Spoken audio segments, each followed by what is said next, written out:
What's going on, everybody? Appreciate everybody that's tuned in like always. And today I want to talk about sports and how sports can play a big role in how we view ourselves and our identity overall. So sports is a young man's dream.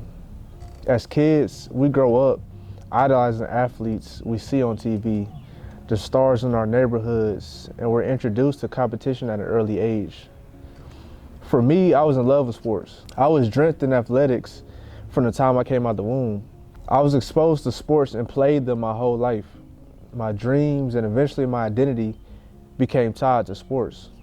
There was only one avenue for me, and for so many of us, going pro, whether it was basketball, baseball, football, soccer, you can fill in the blank.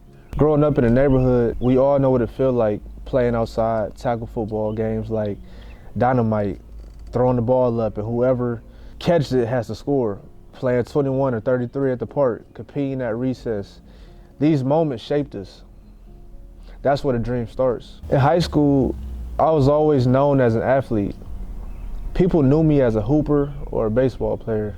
And that's the thing, when you're an athlete, that's what people know you as. That becomes your label. And we all know what it feels like to be labeled. The hooper, the football player, the athlete. Our identities became tied to the sport we play. Countless hours, years, invested in training, competing, and sacrificing. Time is invested, and with that time comes expectation. We expect to make it. We expect to go pro. We expect this to be our life forever. And the environment reinforces it, especially being from the inner city. We know those who say, "You the one that's gonna make it to the league. You the one that's gonna make it out." That adds fuel to the fire because now it's not just a dream, it feels like a responsibility. And for a lot of us like myself, we don't even see ourselves working a regular job. Sports is the occupation. That's the plan. If you would have told me years ago I'd be a counselor, I would have been offended. There's no way I would have seen myself as anything other than an athlete, especially coming from the inner city. It's cliche, but it's real. You're either a drug dealer, an athlete, or a rapper. And I, like many of us, put myself in that athlete category. But when this becomes the norm or expectancy, we may limit our potential to this box of an athlete because our society expects it. Fast forward to college, I got the opportunity to play. And college feels like the next step before the pros. It's every kid's dream to go D1. We do whatever it takes to get there, to say I made it. We look at college like I semi-made it, like I'm almost there. Because that college athlete label is something we also chase. But here's the reality. Sports don't work out for a lot of people after high school. Some athletes never even made it to that collegiate level. And they're forced to face a reality they weren't prepared for earlier. College athletes, though, we're on the brink of a dream. It feels like you could see the finish line, especially at the D1 level. But after college, that's when reality hits. Professional athletes, most of them have been that guy since they were young. They've always been labeled the best. So naturally, their identity became tied to their performance. It becomes, I am who I am because of how I perform. But that's where the downfall can begin. Because when performance drops, when you're not playing the same, now your identity starts to shake and it starts to change with your performance. Because it was never secure to begin with. When your identity is tied to your performance, you place pressure on yourself that was never meant to be there.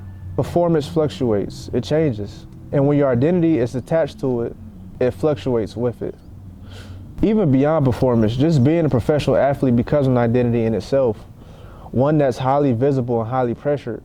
Think about it, from childhood to high school to college to the pros, you spent the majority of your life in sports.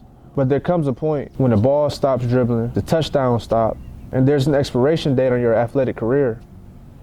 And that's why I respect some retired athletes that are in the podcast space who have spoke honestly.